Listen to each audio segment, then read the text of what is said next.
Welcome to the bird media. నేను మీ పవన్ కృష్ణమూర్తి. తెలంగాణ రాజకీయాల్లో కొన్ని పేర్లు చరిత్రలో భాగం అవుతాయి, కొన్ని పేర్లు వివాదాల్లో చిక్కుకుంటాయి, మరికొన్ని పేర్లు ఈ రెండింటి మధ్యలోనూ నడుస్తూ ఉంటాయి. ఆ మధ్యలో ఉన్న పేరు కవిత, కల్వకుంట్ల కవిత. ఒక ఉద్యమ నాయకుడి కుమార్తెగా, ఒక మహిళా ఎంపీగా, ఒక పార్టీ పవర్ సెంటర్గా కవిత రాజకీయ ప్రయాణం అనేక ప్రశ్నలతో నిండిపోయింది. ఈ వీడియోలో కవిత రాజకీయం ఎక్కడ మొదలైంది, ఇప్పుడు ఎక్కడ ఉంది, మరి ఎటు వెళ్తోంది అనేది చూద్దాం.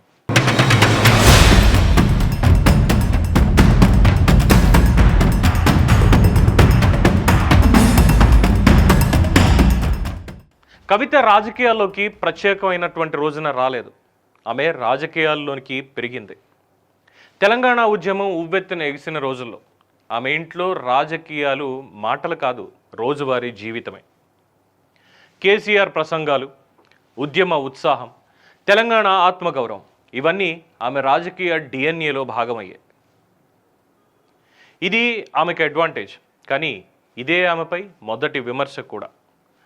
వారసత్వం వల్ల అవకాశమా, లేక స్వతంత్రంగా సంపాదించుకున్న గుర్తింప?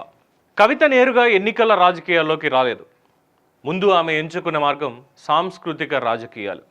తెలంగాణ జాగృతి పేరుతో మహిళలు, యువత, సంస్కృతిని కలిపి ఉద్యమంలోకి వచ్చింది. ఇక్కడ నినాదాలు లేవు, ఆరోపణలు లేవు, కేవలం ఐడెంటిటీ పాలిటిక్స్ మాత్రమే ఉన్నాయి. ఇది ఒక తెలివైన వ్యూహం అంటారు రాజకీయ విశ్లేషకులు. సాఫ్ట్ ఇమేజ్, మాస్ యాక్సెప్టెన్స్, తర్వాత రాజకీయ లెజిటిమసీ. ఇదంతా బాగానే ఉంది. ఉద్యమం నడిచింది, రాష్ట్రం విడిపడింది. రాష్ట్రం విడిపడిన తర్వాత నిజామాబాద్ నుంచి ఎంపీగా గెలిచింది. ఇది కవిత రాజకీయ జీవితంలో ఒక టర్నింగ్ పాయింట్. ఎందుకంటే అమెరికా నుంచి రావడం, అమెరికా నుంచి వచ్చిన తర్వాత డైరెక్ట్గా అమెరికా చదువు పూర్తి చేసుకొని, లేదంటే అక్కడికి వెళ్ళొచ్చేసిన తర్వాత తండ్రితోటే ఉండడం, తండ్రి రాజకీయాలతోటి ముందు నుంచి కూడా నడుస్తూ ఉండడం, రైతుల సమస్యలు కావచ్చు, ఇక్కడ ఉన్నటువంటి ఉద్యమ సమయంలో ఉన్నటువంటి డిమాండ్స్, వీటన్నిటి మీద కూడా అవగాహన తెచ్చుకోవడం, అలాగే ముందుగా చెప్పుకున్నట్టుగా సంస్కృతి, తెలంగాణ సంస్కృతి అనేటువంటి పేరుతో జాగృతి అనేది ఏర్పాటు చేయడం, జాగృతితోటి ముందుకి కదపడం, ఇవన్నీ కూడా నడిచిపోయాయి. అన్లెస్ కేటీఆర్ ఎంట్రీ తర్వాత మేబీ మే నాట్ బీ కాస్త వెనకబడిందేమో అన్నటువంటి అనుమానాలు కూడా చాలామంది వ్యక్తం చేశారు.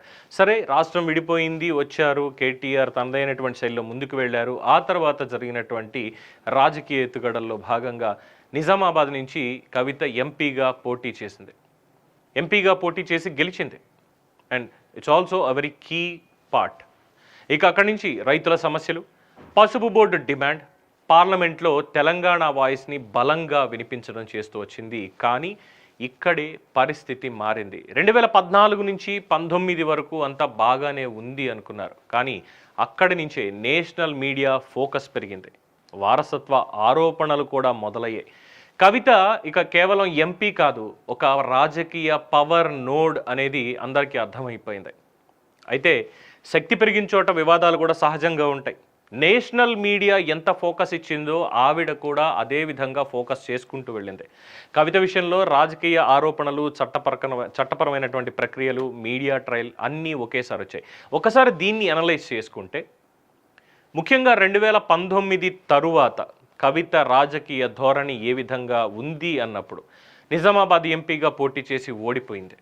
ఓడిపోయినటువంటి కవితకి ఎమ్మెల్సీ ఇచ్చారు. ఎమ్మెల్సీ అయిన తర్వాత మంత్రి పదవి వస్తుంది అనుకున్నారు, కానీ మంత్రి పదవి రాలేదు. అవమానాలు ఎదురయ్యాయి, జాగృతి కార్యకలాపాలు తగ్గిపోయాయి.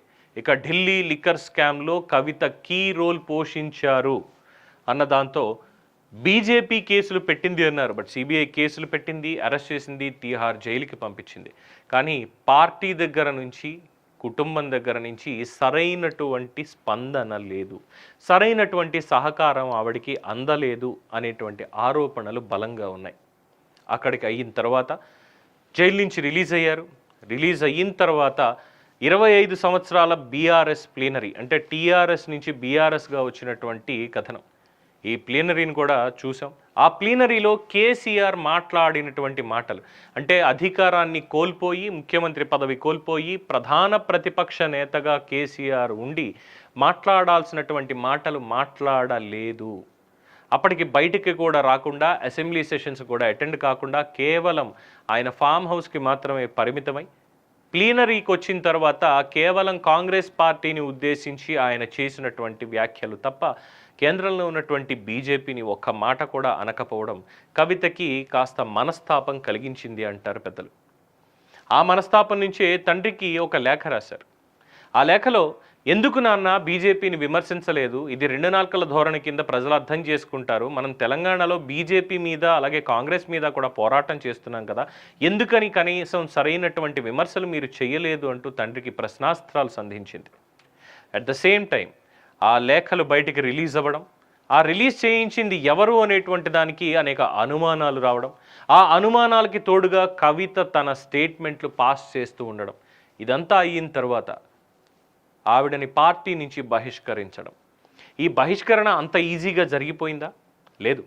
ఈ బహిష్కరణకి ముందు చేసినటువంటి వ్యాఖ్యలు, ఇంటి దొంగలున్నారు, కేసీఆర్ మంచోడే, పక్కన ఉండేటోళ్ళే ముంచేటోళ్ళు అనేటువంటి కవిత వ్యాఖ్యానం చాలామందికి హిట్ అయింది. అండ్ ముఖ్యంగా 2014లో అధికారంలోకి వచ్చినప్పటి నుంచి కూడా 3 పేర్లని బాగా బలంగా వినిపిస్తూ వచ్చారు. అయితే కేటీఆర్ పార్షియల్ అయినప్పటికీ హరీష్ రావు మరియు సంతోష్ రావు వీళ్ళిద్దరు మాత్రమే కవిత రాజకీయానికి వెన్నుపోటు పొడిచారు, లేదంటే వాళ్లే ఆవిడని ఇంకా ఎదగనివ్వకుండా చేశారు అన్నటువంటి ఆరోపణలు కవిత సైడ్ నుంచి అలాగే మిగతా వాళ్ళ సైడ్ నుంచి వినిపిస్తూ వచ్చాయి ఇన్నాళ్ళు. దానికి హరీష్ రావు గారు చాలా హుందాగా ఎక్కడికక్కడ మౌనంగా ఉంటూ తప్పుందా లేదా అనేదానికి అంత కేసీఆర్ చేతిలో వదిలేశారు. ఇక ఆ తర్వాత కేటీఆర్ కానీ హరీష్ రావు కానీ ఏమీ మాట్లాడలేదు. కవిత మాత్రం కేటీఆర్ తోటి విభేదాలు ఉన్నాయని బయటపెట్టారు, మీడియా కథనాల్లో చెప్పారు. And after that Harish Rao మీద, సంతోష్ రావు మీద అనేక ఆరోపణలు చేశారు. అలాగే 10 ఏళ్ల తెలంగాణలో 10 ఏళ్ల తెలంగాణ రాష్ట్ర సమితి పాలన, బీఆర్ఎస్ పాలన మీద కూడా ఆఖరికి రాజీనామా సమర్పించి పార్టీ నుంచి బహిష్కరించబడి ఆ తరువాత పార్టీకి సంబంధించినటువంటి ప్రకటన చేయడానికి శాసన మండలిలో మాట్లాడుతూ చేసినటువంటి వ్యాఖ్య 10 ఏళ్ల పాటు ఇక్కడ పెట్టిందేముంది, పీకిందేముంది అన్నట్టుగా ఏకంగా ఇక తండ్రిపైనే యుద్ధాన్ని ప్రకటిస్తూ జాగృతి పార్టీ అనేది ఇక రాజకీయంగా ఉంటుంది అని చెప్పి ప్రకటించారు. ఇంత ప్రహసనం జరిగింది. ఇక ఇక్కడ 2 కథలు వినిపించాయి అంటారు. ముఖ్యంగా ఆవిడ ఈ రాజకీయాల్లో వచ్చినటువంటి ఆరోపణలతో ఆవిడ మద్దతుదారులు అనేది కేవలం ఇక్కడ మహిళ అనేటువంటి ఉద్దేశంతో టార్గెట్ చేస్తున్నారు అని. విమర్శకులు అనేది పవర్ అబ్యూస్కి ఇది ఫలితం, అంటే అధికారంలో ఉండి ఆవిడ మాట్లాడినటువంటి దానికి అలాగే అధికార దుర్వినియోగం చేసినటువంటి దానికి ఇది ఫలితం అని చెప్పి చాలామంది అంటారు. అయితే ఇందులో నిజమేది? చట్టపరమైనటువంటి నిర్ణయాలు కోర్టులే తీసుకుంటాయి, కానీ రాజకీయంగా మాత్రం ఇది ఇమేజ్ యుద్ధం. అంటే తన ఇమేజ్ని కాపాడుకోవడానికి తను చేస్తుంటే తన ఇమేజ్ని కూలదోయడానికి మిగతా వాళ్ళు చేస్తున్నటువంటి ప్రయత్నం. అయితే ఇప్పుడు వస్తున్నటువంటి అసలు ప్రశ్న, అది కూడా ఆవిడ రాజకీయ భవిష్యత్తుకు సంబంధించి. కేసీఆర్ తర్వాత బీఆర్ఎస్ రాజకీయాల్లో కవిత స్థానం ఏంటి అంటే పార్టీ నుంచి కూడా గెంటేశారు. మహిళా ఓటర్ల ప్రభావం ఎంత ఉండబోతోంది? జాతీయ రాజకీయాల్లో ఆవిడ ఉంటారా లేక పార్టీకి భారమా అన్నటువంటి చర్చలు కూడా జరిగాయి. అయితే ఇక్కడే డైనస్టీ పాలిటిక్స్ మరియు ఫంక్షనల్ లీడర్షిప్ల మధ్య తేడా కనిపిస్తుంది అంటారు. కవిత స్వతంత్ర రాజకీయ బ్రాండ్ అవుతుందా అన్న వాళ్ళకి సమాధానం నిన్న దొరికింది. అలాగే కుటుంబ రాజకీయాల ప్రతీకగా నేను ఉండను, కానీ నా కుటుంబం నాదే అని చెప్పింది. కవిత రాజకీయ కథ పూర్తయ్యిందా లేదా కొత్తగా మొదలైందా? ఇది తెలంగాణ రాజకీయాల్లో ఒక పవర్ ట్రాన్సిషన్ కథ. ఒక రాష్ట్ర మాజీ ముఖ్యమంత్రి, ఒక ఉద్యమ నేత కుమార్తె కథ. ఎందుకంటే రాజకీయాల్లో ఆరోపణలు వస్తాయి, వివాదాలు వస్తాయి, పోతాయి, కానీ చరిత్రలో నిర్ణయాలే నిలుస్తాయంటారు. అటువంటి నిర్ణయం కవిత తీసుకున్నారనుకోవాలా? ఆమె భవిష్యత్తుని మాత్రమే మార్చేటువంటి అడుగు కాదది, ఇది బీఆర్ఎస్ రాజకీయ దిశను కూడా నిర్ణయించేటువంటి అడుగు. ఎందుకంటే ఈరోజు ఒంటరిగా జాగృతి అనేటువంటి ఒక పార్టీని పెట్టుకుంటున్నారు, ముందుకు వస్తున్నారు. తెలంగాణలో ఎవరి మీద పోరాడాలి, ఎవరితో పోరాడాలి? రాజకీయ పార్టీ అయిన తర్వాత మిగతా రాజకీయ పార్టీలన్నీ కూడా ప్రత్యర్థులే అంటిల్ అన్లెస్ అలయన్స్ వచ్చే వరకు. సో ఇప్పుడు పొత్తు ఎవరితో పెట్టుకుంటారు? బీఆర్ఎస్ తోట? బీఆర్ఎస్ వాళ్ళే బయటికి గెంటేశారు. కాంగ్రెస్తో పెట్టుకుంటే అదిగో చూసారా బీఆర్ఎస్ని చేయడానికి కాంగ్రెస్ కుట్ర పన్నింది అనేటువంటి అపవాదం ఆవిడ మీదకి వెళ్తుంది. మరి బీజేపీతో పెట్టుకుంటే అది ఒక రకంగా ఆత్మహత్య సదృశ్యమే అవుతుంది. ఎందుకంటే తండ్రితో విభేదించిందే బీజేపీ వాళ్ళు చేస్తున్నటువంటి అన్యాయాలు వాటి మీద. ఎందుకంటే ఒక్కళ్ళు కూడా మాట్లాడడం లేదు, ఎందుకని బీజేపీని విమర్శించడం లేదు అని చెప్పి తండ్రిని విమర్శించి ఇప్పుడు అదే బీజేపీతో పొత్తు పెట్టుకుంటే ఆత్మగౌరవం ఎక్కడికి పోయింది అని అడుగుతారు. సో ఈ విధంగా ఎన్నో ఎన్నో ఎన్నో ప్రశ్నలు. కానీ కవితకి పార్టీని నడపగలిగేటువంటి శక్తి ఖచ్చితంగా ఉంది. ఎస్, పొలిటికల్గా, ఫైనాన్షియల్గా, అన్ని రకాలుగా కూడా పార్టీని నడపగలిగే శక్తి ఉంది. కానీ ఆవిడని నమ్మేది ఎవరు, నమ్మి ఆవిడ వెనక నిలిచేది ఎవరు? పార్టీ ప్రకటన అయితే వచ్చేసింది. రేపు రాజకీయ కార్యాచరణ అంటే ఎలా ఉండబోతోంది? ఎందుకంటే కేసీఆర్కి కూడా దాదాపుగా 14 ఏళ్ళు పోరాడితేనే ముఖ్యమంత్రి అయ్యేటువంటి అవకాశం వచ్చింది. అలాంటిది కేసీఆర్ వారసురాలు, అంటే అది రాజకీయానికా లేదంటే కుటుంబానికా అనేది అది వారి ఇష్టం. రాజకీయ వారసుడిగా కేటీఆర్ని ఆల్రెడీ ప్రకటించున్నారు, అక్కడ కూడా వివాదాలు నడుస్తున్నాయి. కాబట్టి కేసీఆర్ వారసురాలిగా కవిత మరి ఇంకో 15 ఏళ్ళు పోరాడి ముఖ్యమంత్రి పీఠానికి వెళ్తారా? లేదు, ఈ 15 ఏళ్లే కాదు, అసలు ఇప్పుడు ఆవిడకున్నటువంటి ప్రస్తుత ఈ షెడ్యూల్స్ కావచ్చు, లేదంటే ఈ రాజకీయ నిర్ణయాలు కావచ్చు, వీటిల్లో చూసుకున్నప్పుడు అసలు రాజకీయాల్లో ఉంటారా? ఎంతకాలం ముందుకు వెళ్ళగలుగుతారు, ఎంతకాలం మనగలుగుతారు అనేటువంటి ఒక ప్రశ్న కూడా ఇక్కడ ఉత్పన్నం అవుతోంది అని అంటున్నారు చాలామంది. మొత్తానికి రాజకీయ పార్టీ ప్రకటన అయితే కవిత దగ్గర నుంచి వచ్చేసింది. జాగృతి పార్టీ అనేది ఒక రాజకీయ వేదికగా మారుతుంది. ఆత్మగౌరవానికి ప్రతీకగా అది ఉండబోతోంది.